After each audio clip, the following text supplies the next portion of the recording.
Добро вечер. 24 анализа. Трајко Велјановски закажа координација за вторник во очекување да се избере нов председател на Собранието и нова влада.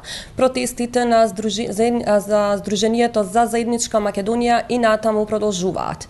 Во прилеп превод кај родителите, бидејќи нивните деца се терани да одат на протестите на за Сдруженијето за заедничка Македонија. За сите овие отворени прашања вечерва ќе дебатираме во студиото на 24 анализа со универзитетскиот професор Нинат Новковски. Добро вечер за вас. Јудмил Спасов. Добро вечер и за вас. И заменик народен правобранител Васка Бајрамовска Мустафа. Добро вечер и за вас.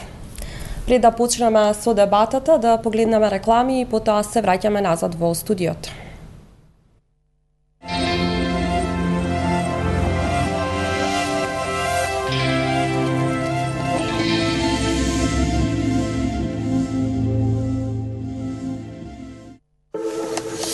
Оваа епизода е за големото разочарување на Веселин. Срце сте ми сломили, Анđелка. Му посакуваме побрзо да осознае каква жена е всушност Ангелка.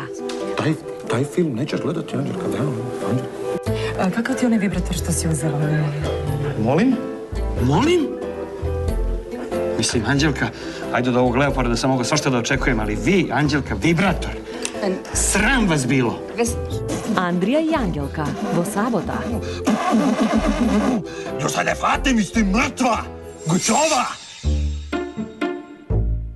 Не ги преспивајте големите саемски попусти од Ормео. Искористете 20% попуст на душеците направени со најновата Окта Спринг технологија и дури до 60% попуст на други Ормео производи. Дојдете на саем за мебел во Хала 2 и доживејте ја револуцијата во спиењето. Во понеделник отвораме уште повеќе теми со големата Светлана Бојковиќ. Ono što rade političari uglavnom, jel? To je loše pozorište. Jesi li ti čula? Pala vlada. Како ги доживува темните моменти од минатото? Ako me pitate za bombardovanje, ja smatram da je to civilizacijska bruka. Ja to stvarno smatram. Втор дел од патот до успехот со Светлана Бојковиќ. A i vi, šta ste tu za rekao? To je idite kući. Не пропуштете.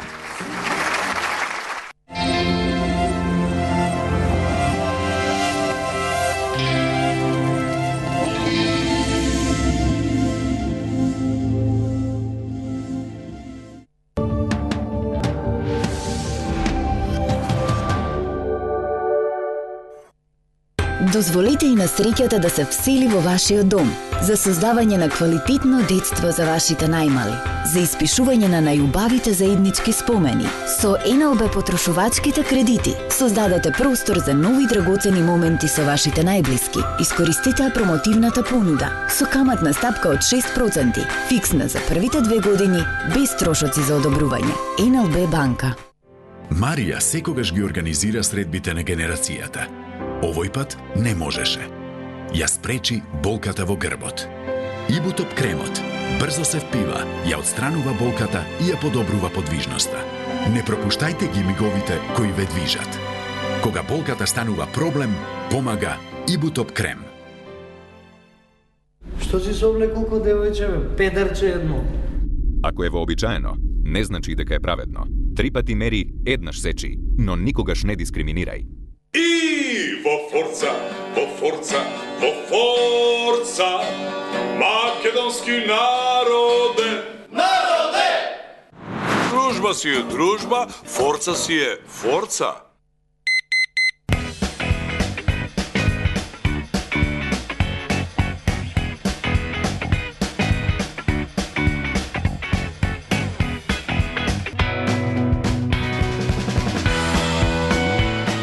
Wash and Go, 100% волумен, 100% своја.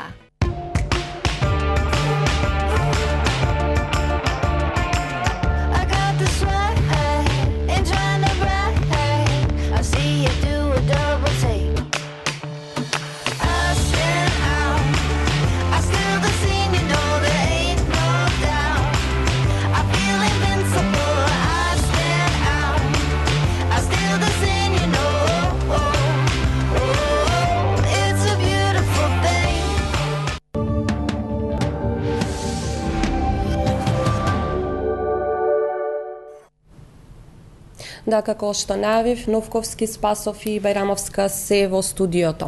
Говорот на директорот на Прилепската гимназија ги разгоре некако тензиите. Ние го поканивме вечерва во студиото, но не одби да гостува, барем за вечерва. Народниот правобранител отвори постапка. Може ли не кажете дали утврдивте нешто, докаде е постапката за случајот со Прилепската гимназија? Народниот правобранител, како што кажавте, отвори постапка по сопствена иницијатива за случајот. Веднаш направи непосреден увид во гимназијата и ние се обидовме да разговараме со директорот. За жал не успеавме да го добиеме, но успеавме да разговараме на некој начин со секретарот на училиштето и со некои од наставниците кои што искрено не беа толку расположени да зборуваат за тоа што се случило во гимназијата. Исто така го продолживме нашето истражување во насока на испитување на случајот и во разговор со градоначалникот на општина Прилеп, имајќи ги во предвид сите овие органи како одговорни во делот на тоа што се нарекува воспитно-образовен процес или квалитетно едуцирање на децата. Што ви беше кажано? Велите сте разговарале со градоначалникот и тој има одговорност, бидејќи ги назначува директорите. Токму од аспект на тоа сакавме и да разговараме, бидејќи Законот за средно образование е јасен моделот на тоа кој ги назначува и начинот, односно постапката за избор на раководните лица во воспитно-образовните установи, чија што основен примат би требало да биде правилно воспитување и образование на децата. Меѓутоа, за жал не успеавме да добиеме квалитетен одговор во смисла на тоа дека ќе бидат превземени определени активности или мерки за испитување на случајот или за превземање на мерки на одговорност, затоа што од она што јасно беше прикажано во медиумите, а кое што неспорно и него негираше, нели, и самиот директор, е дека се правеше на некој начин обид или лекција по историја за тоа какво треба да биде чувството на учениците за ако не излезат или треба да излезат на протести. Сметаме дека вакво едно постапување од раководно лице кое што е одговорно за законитоста на работењето на воспитно-образовната установа, односно на средното училиште од една страна, од друга страна кој што е одговорно за непречено одбивање на наставниот процес, нема никакво оправдување и треба да сноси одговорност. И токму од таа причина се обративме до надлежните органи. Побаравме да се вклучат и Државниот просветен инспекторат, и училишниот одбор од една страна и овластениот просветен инспектор.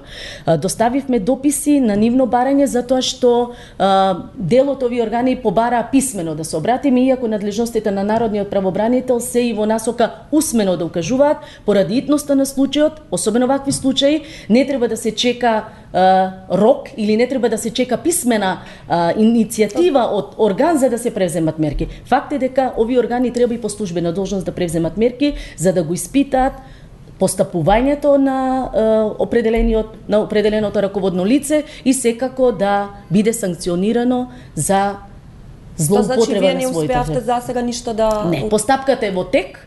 Ќе ги чекаме нивните одговори, затоа што бараа писмени дописи, ќе чекаме одговори и после тоа народниот правобранител ќе продолжи постапката согласно надлежностите кои што му ги дава Законот за народно правобрање. Предпоставам дека го слушнавте говорот на директорот во Прилепската гимназија. Тој вели на некој начин дека држал час по историја и дека повторно би го повторил истото, дека воопшто не агитирал со учениците, дека истото би го кажал таму доколку има и ученици албанци, не гледа никаква одговорност во тоа. Има политичка манипулација или станува збор за час по историја? Според мене има манипулација. Значи, едно е часот по историја, едно е нашата историја, светската, европската и така натаму, историјата на некоја заедница и така натаму. Друго е манипулација за конкретна политичка, ќе речеме, акција и она што е уште пострашно, се манипулира со деца кои што не се полнолетни. Значи не е точно дека тие деца можеме да речеме дека живеат во некој стаклен кафес, не живеат во општество, тие живеат во општество, слушаат што се зборува дома, како да работите. Но точно и тоа дека децата се оние со кои што не сме во никој случај да се манипулира. Ние живееме во такво време и тоа во оваа Европа во која што живееме, дека дури на филмовите имаме плюс 16, плюс 18, 14 и така натаму и така натаму. Според тоа, овде се работи, не се работи ниту за политика, не се работи за историја, туку се работи за политика и со манипулација, и целта на манипулацијата е децата да излезат на протест, да исполнат нечија политичка агента. И тоа го осудувам. И како професор, и како човек, и како што знам, и како личност, и така сум воспитан од најмали години. Но ако е тоа кажано како што велат под привезот на кривање на националното чувство кај децата? Значи, националното чувство е свето чувство. Немам ништо против тоа чувство. Напротив, јас го имам и сите овде имаме некој национално чувство. Меѓутоа, кога нешто ќе стане манипулација и ќе треба да се злоискористи, тогаш е многу опасно. А уште повеќе опасно кога тоа се прави со деца кои што не се, повторувам се, кои што не се полнолетни и кои што ние како општество треба да ги заштитиме. Значи ние имаме, значи повторно велам, и обврска, и родителска, и човечка, и законска и така натаму, да не ги злоискористуваме децата додека не стапат во оној нормален живот после таа полнолетна граница, некаде 18, некаде 21 година и така натаму. Значи според тоа не може вака. И не сме вака. И не сме да се повтори. И уште нешто би додало ако дозволите. Значи според мене не се работи тука се, значи во ветието, таков случај се казва.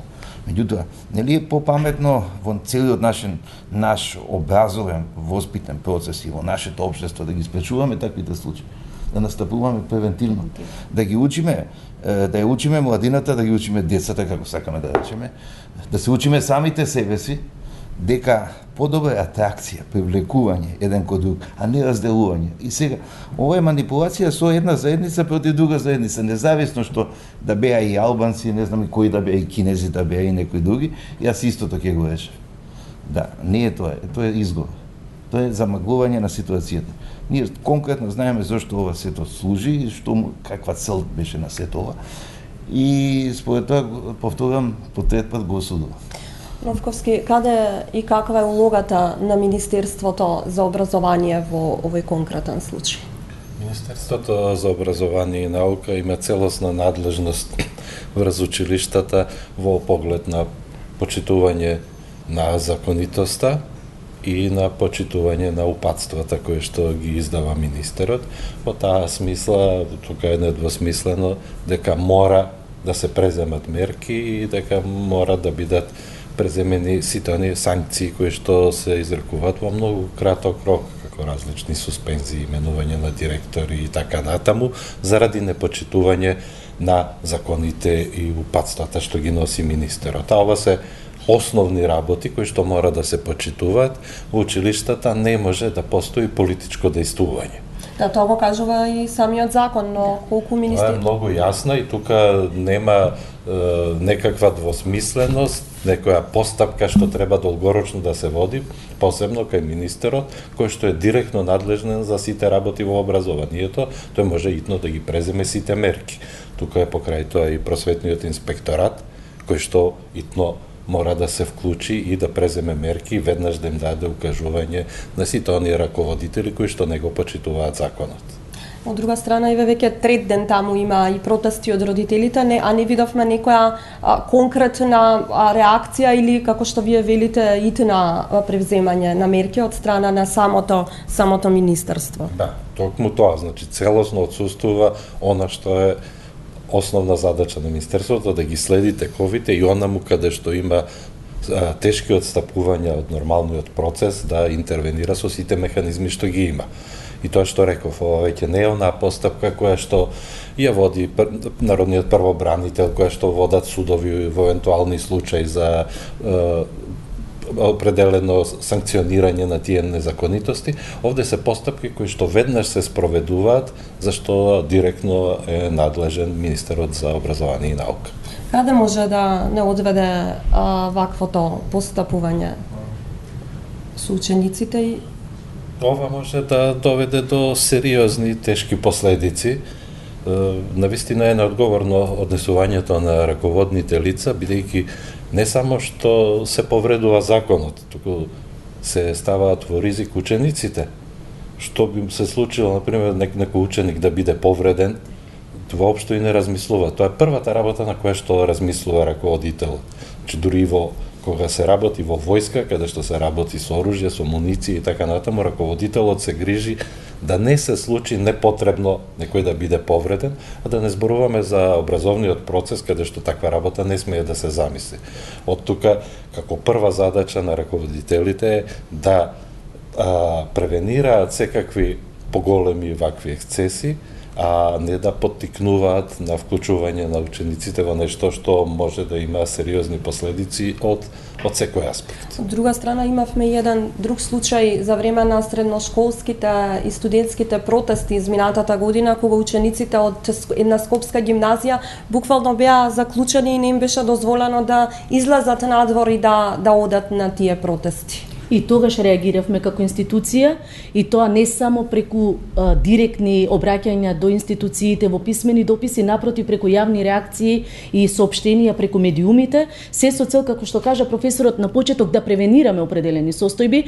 Меѓутоа, за жал, ако направиме една ретроспектива за сите овие случувања во изминативе години, ќе видиме дека и покрај реакциите, и покрај укажувањата, и покрај повикот да се почитува и Конвенцијата за правата на детето, и законската регулатива домашна и меѓународна, која што на секој начин забранува политичка манипулација и злоупотреба на децата од една страна, а од друга страна укажува на неопходната обврска за почитување на најдобриот интерес на детето, почитување на мислењето на детето, вклучување на детето како партнер согласно неговата зрелост, да се сослуша за определени прашања кои што се битни за децата, особено во воспитно-образовниот процес. За жал тоа не беше така постапено. Имавме случај спротивни, каде што на децата не им беше дозволено да излезат и да го изразат своето незадоволство, нешто што е поврзано со воспитно-образовниот процес. И тогаш укажавме, јавно го осудивме таквото постапување од страна на училиштата, односно на гимназиите, а исто така тоа најде место и во нашите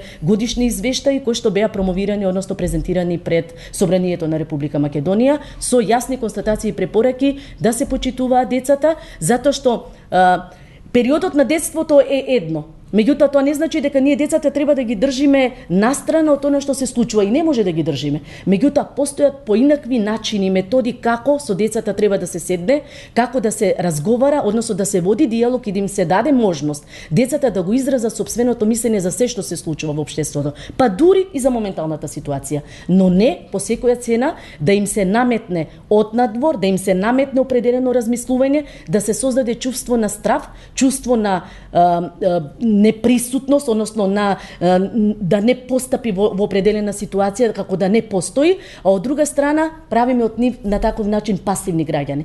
А целта не е тоа, напротив, децата, односно младите, треба да бидат активни чинители, активни носители, да бидат одговорни за тоа што ќе се случи во иднина, но тоа само може да се постигне на поинаков начин, но не на начин како што се практикуваше сега или се практикуваше во минатото, со спречување или обиди за се наметне определено однесување и волја. Така, Спасов, колку оваквото однесување или двојни аршини при постапувањето има влијание и колку политиката е навлезена во образованието? Значи, политиката ние, ако ги земеме законите и правилата на однесување, кодексите и така натаму, политиката не треба да се меша во образованието и да речем обратно, во смисла на тоа не треба да се политизира образованието, тоа е факт. Но колку е ispolitizirано во целата? Меѓутоа, сите ние живееме некаде, во нешто, во некое општество, некоја средина, во една држава, во еден град и така натаму. И не можеме сите, значи вертикално гледано генерацијски, сите сме навлезени во таа политика, дали пасивно, дали активно и така натаму. Значи, но границите се многу важни. Границите на однесувањето на раководителите, оние што настапуваат во име на таа институција од секој вид, границите кои што треба да се постават кај младината, да се извлече најдоброто, како што е лече. Значи, соговорничката во смисла на тоа дека апсолутно треба да биде младината вклучена. Меѓутоа во рамките на тоа што е место кај што се форумите и тука форумите, што знам, разни организации, младински, студентски и така натаму. Меѓутоа проблемот е во тоа што тука манипулира, значи водач на институција, директор манипулира со учениците и ги тера сите да мислат на еден начин, еднакво. да служат на определена кауза. Тоа е она што, да речеме, возбудува во непријатна смисла.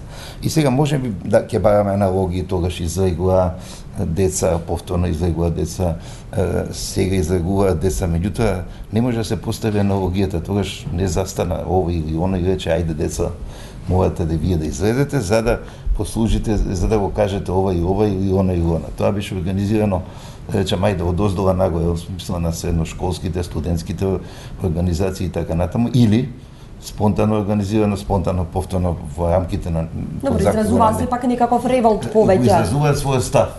Значи, грешката на ова општество е што ние ги подценуваме младинските организации, што знам да почнам од скаутска организација, па и спортска и некоја друга различни секции, ние ги подценуваме со тоа, ја подценуваме младината ништо не знае, треба нас да не гледа, напротив.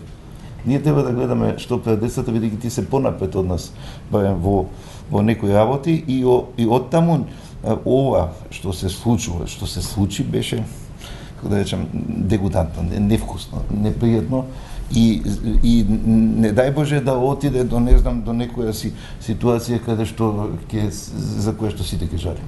Така, Новковски, ова е еден случај кој што дознавме, меѓутоа има информации дека и на други места се повикувани ученици, особено што пред известно време гледавме и на пред самите училишта дека имаше и залепени плакати со албанскиот јазик дека ќе мора секој да го учи, па казни од не знам колку 5000 евра доколку некој не го знае. Како тоа си го дозволуваат директорите на училиштата? Во просторот на училиштата сите овие активности не можат да се одвиваат. Значи не може ниту да има материјали кои што се поврзани со определени активности. Рековме, правото на протести е слободно право на секој граѓанин, вклучувајќи ги и младинците од различни припадности, опции и така натаму заедници да искажуваат своји мислења на начин кој што е прифатлив, но тоа треба да им се укаже дека не може да биде во училиштето и она што треба, да, апсолутно, значи треба, тоа е прва задача да им се укаже дека не може тоа во училиштето да се прави. Гледавме, има такви активности и во училишните дворови, материјалите кои што се носат на тие настани, нешто што е недопустливо. Секој кој што е заинтересиран има начин како тоа да го направи, ако се партиски подмладоци, некои други здруженија си имат, каде си има тие места за собирање, каде што си се организираат и каде што ќе постапуваат. Она што треба да се направи во училиштето е да им се укаже дека треба тоа да сето тоа кој што некој мисли да го прави на цивилизиран начин. Како треба да биде, но реалноста за жал е... Тоа не е тоа, кажувам како треба да биде. Гледаме дека не е така. Не треба тоа да се прави во училиштата, а уште помалку пак раководните лица од училиштата да бидат вклучени во тоа. Нивната задача е да поучуваат дека кога некој мисли да манифестира некоја определба, дека тоа треба да го прави на цивилизиран начин и тоа се однесува за сите. Само тука за жал да кажам, во нашето општество тоа е многу поширока пракса. Ова сега е еден еклатантен пример, меѓутоа има од сите страни, тоа беше забелешката на Европската комисија, клучниот проблем на нашето општество е разделувачката политичка култура. Секоја политичка опција, секоја заедница е добра за себе, сите други не чинат. Имаме таква перцепција која што е многу распространета, нешто против што треба суштински сите да настапуваме и тоа е пред се целта на училиштата. Тие треба да кажуваат дека разликите треба да се перципираат на соодветен начин, а исто така и дека треба да бидат почитувани институциите. Овде да речеме се повикува на одбрана на патриотизам, на одбрана на институциите, а всушност се загрозуваат институциите. Она што се случува во овој момент во нашето општество, тоа е спречување на функционирањето на основната институција. Не може да се конституира парламентот и да се формира влада како израз на волјата на избирачите. И овие протести одат во таа насока да го спречат функционирањето на системот. Значи, тие не се патриотски, туку се антипатриотски, тие се против оваа држава, против институциите. Оти се и што и да се случува, како да се прави, има институции каде што тоа се решава. На младите треба да им се објасни дека со тоа тие работат против својата држава. Колку партизираноста во институциите, сега тука конкретно ќе зборуваме за образованието, пак има влијание во ваквите постапувања еве на раководните кадри на луѓето кои што се начело на институциите. Тоа е клучната забелешка и на Европската комисија во постојано. Доминантната е таа партизација, повеќе изразена преку клиентелизмот. Она што младите велат, јас учам, ти учиш, тој учи, ние учиме, вие учите, тие се вработуваат со книжка. И од тука има огромно силна перцепција дека единствениот начин да се успее е да се биде лојален, да се биде послушен на партија. И тоа е изразено сериозен проблем со кој што се соочуваме, нешто што мора да биде разбиено. Така да одиме со реклами и потоа повторно се враќаме назад со дебатата.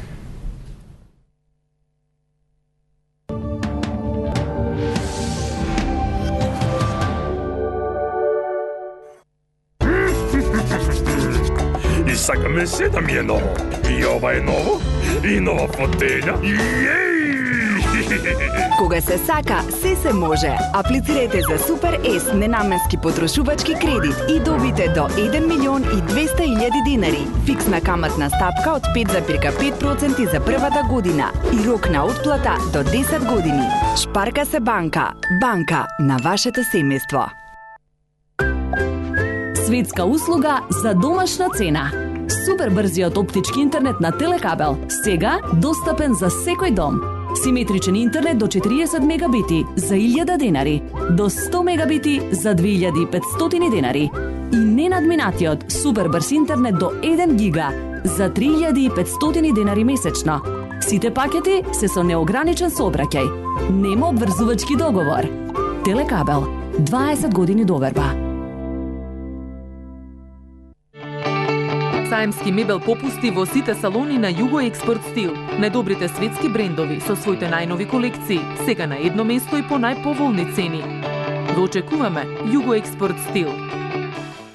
Само за вас, најдобрата понуда овој викенд, единствено во Тинекс, од 17 до 19 март. Свински ребра, 219 денари, свински кременадли, 225 денари, свински бут, 269 денари, свинска плешка, 245 денари, тиквици, 89 денари, кисело млеко алпско, 2+1 подарок, 64 денари, сардина бадуко, 125 грама, 32 денара, шампон за коса Шаума, 250 мл, 79 денари, средство против Бигор Силит Бенг, 1+1 подарок, 165 денари. Тинекс, секој ден со вас. Мојата професија е да спасувам луѓе, но понекогаш и мене ми е потребна професионална помош поради болките. Затоа со мене секогаш носам кетонал гел. Силно дејствува и помага во разбивање на болката. Среќен сум што повторно сум во одлична форма. Кетонал гел, сигурна победа против болката. Кога се вратив од војска, раскинавме. Таа си замина, јас почнав да студирам и да ја изневерувам, и тоа со негазирани безалкохолни пијалаци. Струмка и јас, шо да ти расправам? Струмка. Традиционално освежување. Денот ви е исполнет со нервоза. Патите од месоница. Стресот ви е секојдневие. Решението е Вамекс. Гербален лек од валеријана, маточина и хмелј. За убав ден и мирна ноќ.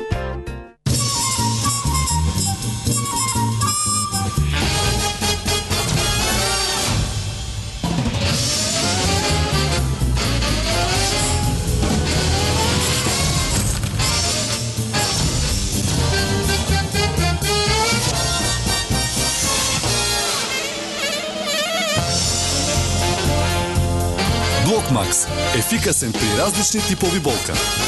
А сега, достапен и во форма на гел за локална употреба. Пред употреба внимателно да се прочете упатството. За индикациите, ризикот од употребата и несаканите дејства на лекот, консултирајте се со вашиот лекар или фармацевт.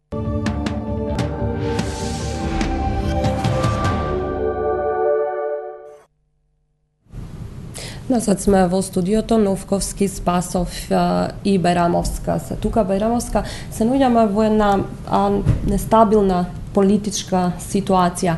Колку ваквите протести, особено кај средошколците, кај учениците, кај децата, може да доведат или да бидат опасност за подгревање на една национална и етничка тензија? Самото тоа што Македонија е мултиетничка држава. Самото тоа што секој има право да се образува на својот мајчин јазик од една страна. Од друга страна, тенденциите на воспитните установи, на родителите дома во семејствата да ги образуваат децата на соживот и на почитување на различностите и толеранција, ако не се успее или ако се продолжи со една тенденција на подгревање на национално чувство на припадност на еден погрешен начин, може да доведе до ситуација да имаме повратно одговарање од другата страна.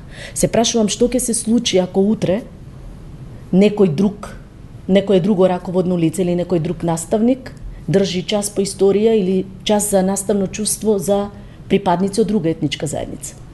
Дали излегувањето или мотивирањето, вршењето на притисок на децата да излезат на определен протест или на определено изразување на определена припадност би било решение на ваквите проблеми. Напротив, крајно време е навистина сериозно да внимаваат сите, особено воспитно-образовните установи, родителите во голема мера, да не дозволат овие политички превирања да влијаат на нивните деца, предпазливо да го мерат секој еден збор, ако сакаат и ако сакаме сите да го држиме тој баланс на почитување на различностите и на етникумите во Република Македонија. Во спротивно, многу лесно може да дојде до нешто што никој не го посакува и верувам дека никој не сака да се врати она што некогаш за нешто бевме сведоци.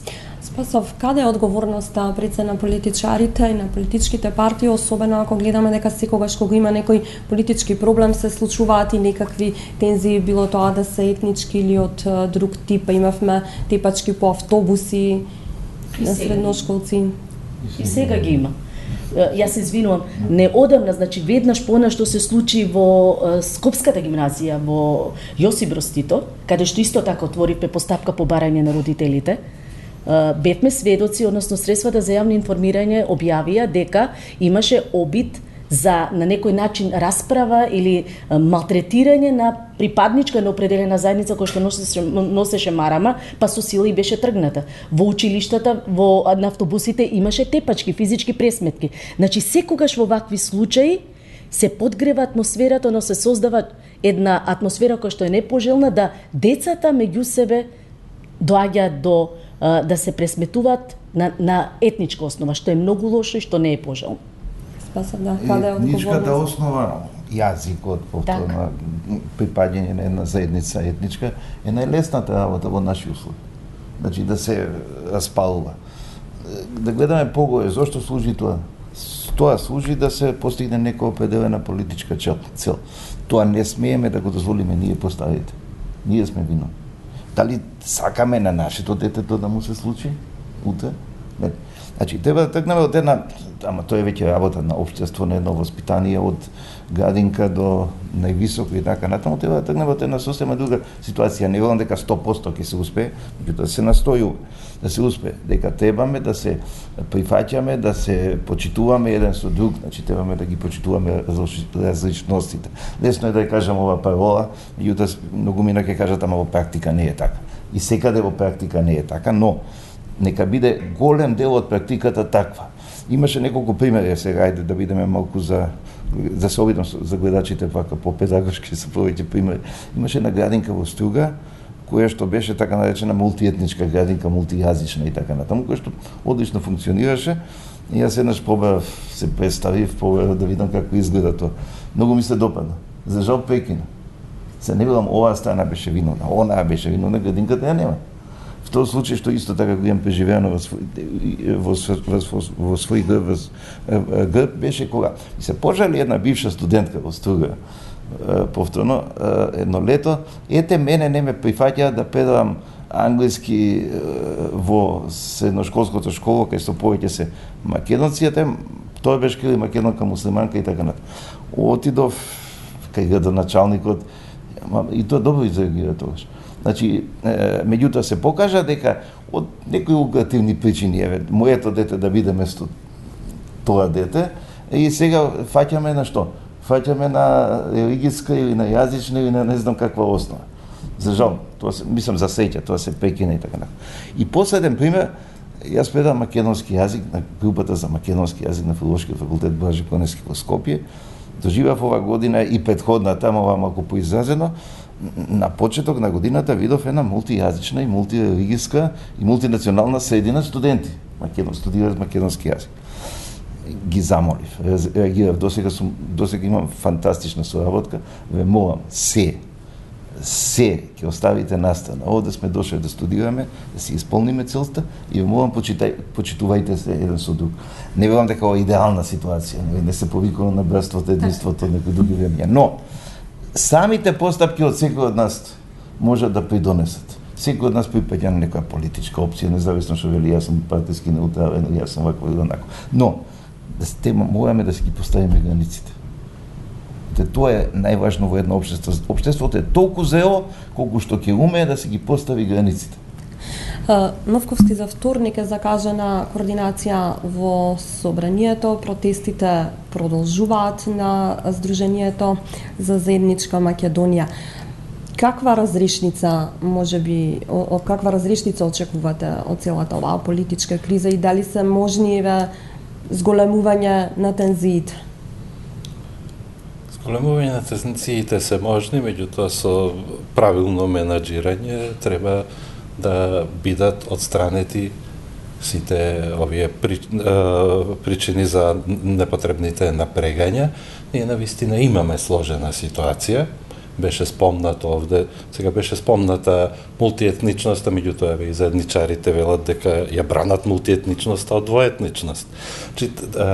Работата е дека треба да ги поставиме прашањата на најдобар можен начин. Работата е дека премногу се меша политиканството во сите вакви сложени прашања. Јас укажав многу пати и многу пати не бев разбран дека ова треба да се остави на експертите.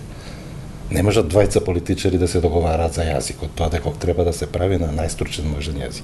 И за сите овие прашања. Сакам да спомнам, ние не сме какво и да е општество.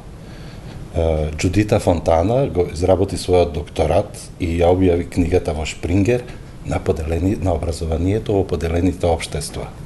Северна Ирска, Либан и Македонија. Че ние имаме многу сериозна ситуација што треба да се менаџира на сериозен начин. За жал, од највисоките инстанции тоа не се прави како што треба. Политичарите подгреваат непотребно, поттикнуваат на омраза, на поделби и така натаму. Видов ниво академијата имаше ставови кои што се такви спротивни наместо да се излезе со јасна слика за правилно решавање на проблемите и тоа се одразува кај младите. Она што треба да се направи е да се повика на смиреност, едноставно им се каже на сите тие, од сите страни што подгреваат, не една друга страна, сите сакаат да собираат некои поени сега, сите сакаат да станат славни на некои историски заслуги, не може тоа. Треба сите да замолчат сега, овие денови, сите да си седнат мирни, да не кажуваат дека тие се тие што се борат за својата заедница, за својата држава и така натаму, да се остави да функционира системот. Како што кажав, сега треба да оствариме, ако ја сакаме Македонија, треба да оствариме мирен пренос на власта. Секој оној што работи против мирниот трансфер на власта, работи против демократските вредности, работи против Македонија. Не може да биде патриот. Така, граѓаните кои протестираат на улица велат на тие се антипатриоти. Ако тие сакаат да го спречат мирниот трансфер на власта, кој што е основа на државата И наредните 100 дена на мирно работење на владата, како секаде што го има, тие работат против својата држава.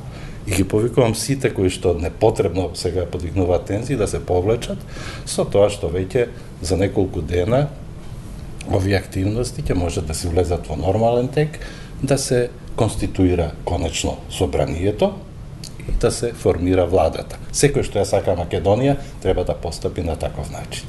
И јас очекувам дека тоа и ќе се случи. Граѓаните кои протестираат на улиците сепак велат дека таму се за да ја одбранат државата, таму се за да се зачува унитарноста на државата, а сите оние другите се за поделби, за федерализации на државата. Јас не чув и од другите. Од другата страна, исто така, како што спомена и Новковски, и во Ману нема заеднички став. Како тогаш може да очекуваме кај децата да се донесе заедничка некоја... Па можеме така, за жал, тоа воспитување недостасува во ова општество, не само во ова, и во други транзицијски општества, недостасува дека треба работите да се стават на своје место. Значи, едно е закон, да се повикам на соговорникот на соговорничката, едно е закон, едно се легалистички, ајде така да речем, устав, закони што произлегуваат од устав, и а друго е емоции. Второ се емоции. Емоциите најмалку помагаат во ваква ситуација сложена од многу аспекти, се да не се повторам. И сега, треба да се повикаме на она што да ги видиме законските рамки, да видиме од уставот произлегуваат некои закони кои што сите сме ги изгласале, нели, и би требало да важат за сите во некои времиња, во сите времиња додека не се изменат. И ако се повикаме на тоа, ќе си најдеме, ќе ставиме на диагноза што треба сега да направиме. Прв чекор, втор чекор, трети чекор. Нивната парола е последната е ќе јадам лепи сол, но државата не ја давам. Да. Истото и од едната и од другата страна. Значи, не сакам да наведам никого, и од едната и од другата страна. Напротив, да ги ставиме работите да ги направиме со чекор, да ги направиме нормално со ладни глави. Што е сега првиот чекор е ова и ова и ова. Да го погледнеме уставот, да видиме како кажува уставот. Нечини ќе го менуваме. Меѓутоа, сега мораме така да постапиме. Вториот чекор е таков и таков, третиот и така натаму. Каде во уставот пишува дека во такви случаи треба да ја дадеме, државата, мислам, колку што знам, не сум стручњак за устав, меѓутоа како граѓанин, тоа не сум го видел и нити сум го видел во практика. Според тоа, се повикуваме на емоции. Јас верувам дека емоциите се оправдани кај едната и другата страна, че има луѓе што настапуваат искрено со емоции, ама да дојде до тоа, треба некој да ги изманипулира. И се дозволете тој апел да го повторам, значи да не манипулираме со луѓето и особено со децата и со младината, за да постигнеме некои своји цели или да се качиме утре на некоја скала или погове во некоја си кариера. Тоа е апел. Потребни ли се поголеми надлежности на народниот правобранител, бидејќи тоа беше и една од забелешките, кој добро се сеќавам во извештајот на Прибе? Извештајот на Прибе, меѓу другото, потенцира дека институцијата Народен правобранител како орган за заштита остана во едно вакво време единствено да делува како независен орган во една ваква ситуација. И секако дека укажа дека треба да се зајакнат неговите надлежности или механизми за зајакнување уште повеќе на неговата независност. Токму по упорните барања на Народниот правобранител тоа и се случи, барем со донесување на некој начин, да кажам, на измените на Законот за Народен правобранител во септември-октомври 2016 година, кои што стапуваат во сила, односно ќе се применат за скоро време.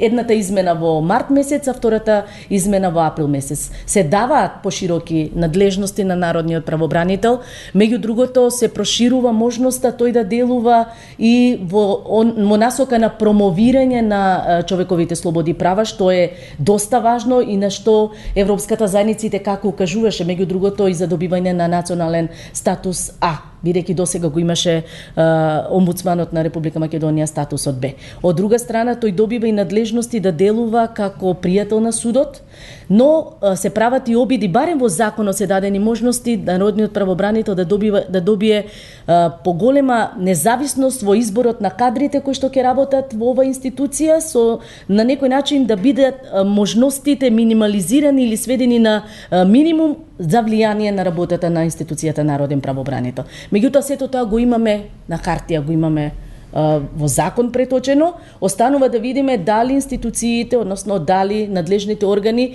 ќе ги создадат предпоставките основни за да може институцијата народен правобранител и во пракса да го примени овој нов мандат, овие проширени надлежности со тоа што ќе треба да му се обезбедат финансиски средства, односно буџет, согласно проширените надлежности и нормално човечки капацитети за да може да одговори на функцијата која што му е дадена. Го споменавте, Ману, и тоа дека не може да донесат заеднички став. Каде е цело ова време, Ману? Дали може би тие требаше да излезат со некоја по-голема и по-сериозна реакција, а ние дури сега ги гледаме со сосема спротивни ставови? Секако дека требаше да се излезе со единствена позиција која што ќе биде токму во оваа насока на почитувањето на вредностите на системот. Тоа е она што се очекува од сите институции, а посебно од вакви високи институции кои што треба да бидат над дневната поделба во општеството. Можеме да разбереме, ја спомнав, да речеме ке политичките фактори заради собирање на дневни поени, тоа е разбирливо, ако не е во ред, да се оди до толкави размери, но овде очекувавме да има една многу појасна слика за тоа дека мора да функционира државата правилно со почитување на институциите. Во овој момент имаме сега конкретни задачи, а тоа е она за што беа направени изборите, за да профункционира правната држава, да бидат гонети случаите на злоупотреба, на масовни повреди на човековите права, така наречените бомби. Тоа е првата задача и многу други работи што произлегуваат од тоа, враќањето на правниот систем, враќањето на општеството на колосек. Тоа е прво на што треба сите да се вратат. Споменавте, но очекувате мирна транзиција на власта, дека е можна? Да, можна и очекувам дека ќе биде мирна транзиција. Сите овие активности дека треба да се смират и мора да се смират, на што и повикувам постојано. Не смееме ние да си ја загрозуваме нашата држава и основните вредности на демократијата. Основната вредност на мирниот пренос на власта, тоа мора да се направи. Мирен пренос на власта, 100 дена на владата, потоа кој што сака нека протестира. Вие дали очекувате дека во вакви услови може да се случи мирна транзиција на власт? Сакам да се случи, искрено сакам. Да, сите посакуваме. Соговорникот, да. Меѓутоа, не сум толку оптимист, значи повеќе сум песимист, затоа што досега, барем во овие действија, видовме прикривање и манипулации, што ги кажавме сега и вечерва на различни рамништа. И мислам дека со работа ќе продолжат тие манипулации, прикривање на вистинското, на вистинската причина на нештата, прикривање со нешто друго, за да се одолжи нешто што мора да настапи. Мислам, мора да настапи според тоа, според уставот и така натаму, да се повикувам на закон, на устав и закон, и туку според она што сме се договорили во едно општество. Општеството е договор, уставот е договор, законите се договори и така натаму. Али директни или индиректни не е битно. Но само тоа, ако одиме според договорот, според законите и според уставот, ќе дојдеме до вистинското решение. Потоа, тоа може да се менува. Ама ако сакаме сега во старт, во овој момент, тоа сето да го урнеме, мислам дека е многу лошо ќе биде. И тоа не смееме да го дозволиме. Тука сме, мислам, сите согласни. И би требало сите граѓани од левата и од десната страна и од не знам секоја страна да бидеме согласни во тоа. Колку и порано имало обвинувања за политички притисоци, особено кај децата, и колку до сега народниот правобранител успеал да донесе некаква решение, некоја одлука или што и да е во насока да се истражи некој случај кој што ќе даде некој конкретен резултат. Народниот правобранител е орган кој што мериторно не одлучува, значи не носи одлуки, не носи решенија.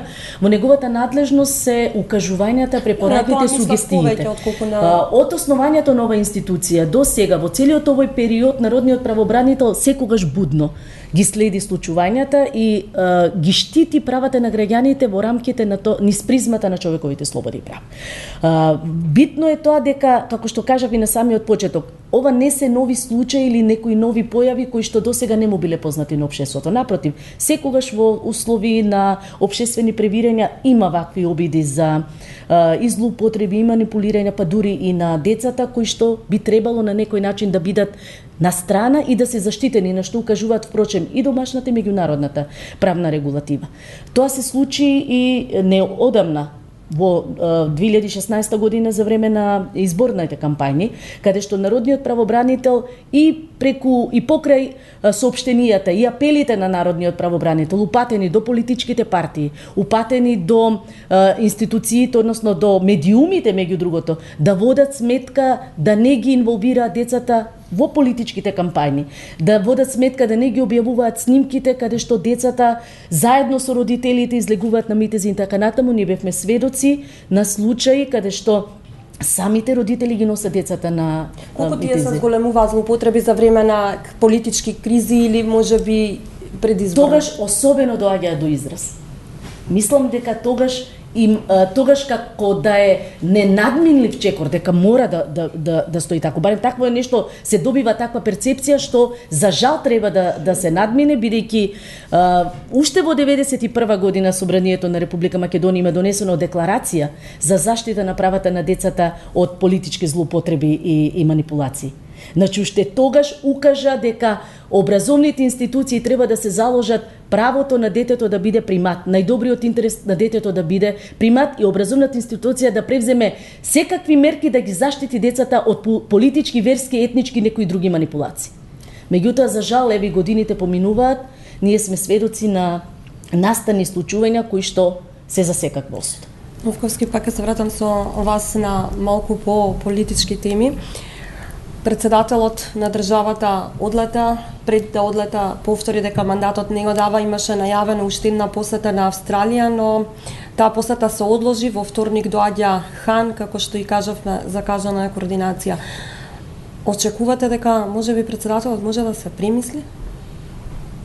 Да, практично сум сигурен дека тоа ќе го направи, како што направи и неколку пати досега.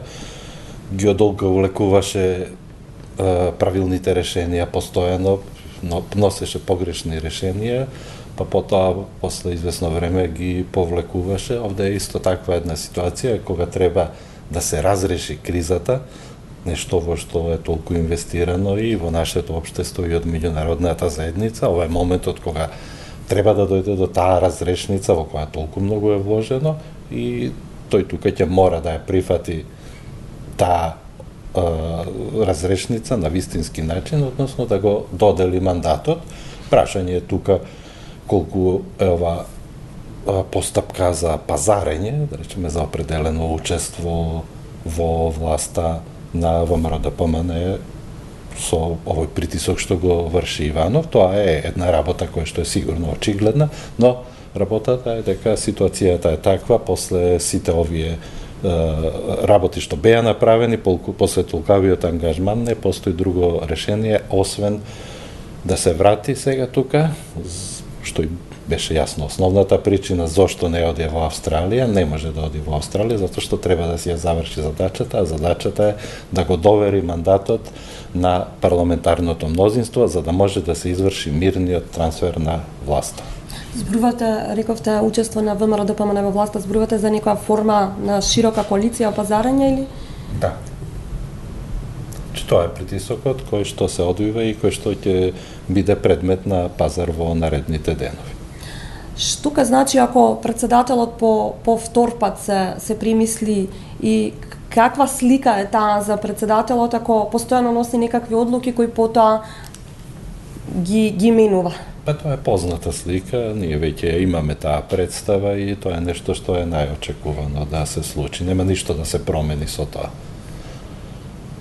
Во однос на сликата на председателот, кој што постои, да, во однос на сликата за председателот кој што носи одлуки, потоа ги повлекува, носи затоа што носи крајно неправилни одлуки кои што би биле тешки преседани за воиднина ако не се повлечат. Конкретно за ова, да не се овозможи мирен трансфер на власта, тоа е уривање на системот. председателот е тој што го брани системот, го брани уставниот поредок, а основниот поредок во основа ја има демократијата, мирниот трансфер на власта. Председателот вели јас го бранам уставниот поредок, јас ја бранам унитарност. Значи тој го загрозува поредокот. А тоа што ќе се одлучува во собранието, тоа го решаваат пратениците. Значи тој не може во име на пратениците да кажува што треба и како треба да се прави, оти најпосле и пратениците се тие што го носат уставот. Не го носи председателот, туку пратениците. И ако постои некое мнозинство кое што би обезбедило уставни промени, тоа мнозинство, ако се формира, може да направи уставни промени и тие председателот е должен да ги почитува. Значи, негова работа е да го брани уставот, а уставот ќе го одбрани на тој начин што ќе го почитува како прво со својот пример и ќе го овозможи мирниот трансфер на власта. Спасов, каква постапка очекувате сега, каква разрешница на оваа политичка криза и дали може би и вие мислите дека председателот може да се премисли? Значи, секој од нас кога зема некоја функција или добива некоја функција или му е наметно или самија сака, треба да знае што носи таа функција и кои се границите на таа функција, таа мора да се почитува. Се надевам дека ќе се случи дека и председателот и сите други ги почитуваат своите функции и рамките на тие функции и тоа што треба да сторам во таа функција за да постигнам некој позитивен резултат за целата заедница независно спротивните мислења. Тука би дополнил, не би сакал сега да се повикувам, сега ќе настапи мана, сега ќе настапи црквата, сега ќе настапи џамијата. Па ние сме влада и власт, речеме, не? И како влада и власт и како председател мораме да постапиме така ако сакаме една мирна разнешница или транзиција и така натаму и така натаму. Се надевам, очекувам дека така ќе се случи, дека нема да дојдеме во не дај Боже некоја ситуација која што никој не сака. Сега, но прашањето е, а зошто бевме во ваква ситуација? Зошто не бевме доволно заели општество да не доаѓаме во ситуација во кои што треба потоа да излегуваме од тие ситуации. Значи, ако се почитуваше уставот, законите кои што сите сме ги изгласали или не знам во еден нормален процес, тогаш треба докрај да ги почитуваме. Тоа е решението. Што и да се случи, колку да сум задоволен со изборот на овој или на оној, тоа е патот. А потоа во текот на да речем во текот на работата, во текот на животот, ќе одиме на промени, на непромени, на ќе браниме, ќе напаѓаме и така натаму. Меѓутоа, ајде да бидеме зрели. Сите транзицијски општества имаат вакви кризи и не само транзицијските видови. Добро, кај нас трае малку. Па секој мисли дека кај него е најлошото, нели? Меѓутоа, ајде да се надеваме дека во рамките на таа цивилизација во која што живееме и се повикуваме европска, со сите негативни и позитивни работи, ќе успееме да го решиме овој проблем. Ако го решиме, нема да дојдеме во ситуации кои што ќе не одведат во безизлез. И за крај на куса само, што е она што прво треба да го направи идната влада за враќање на функциите на институциите назад? Првото што треба да го направи е да се ослободи од клиентелизмот, партизацијата, да стане државата во функција на граѓаните, да се направат сите оние неопходни измени што во однос на пренормираност, онаму кај што има одредби кои што се претерано строги, онаму кај што има непотребни санкции за граѓаните. Првата работа што треба да ја направи новата влада, тоа е неизина главна задача. Понатаму другите работи сите ќе се потребни и посилни резови. Многу едноставни се работите, тоа е едноставно отстранување на целата непотребна претерана регулатива, која што само го оптоварува законодавството и оптоварува администрацијата и им представува огромен товар на граѓаните. Спасов? Да.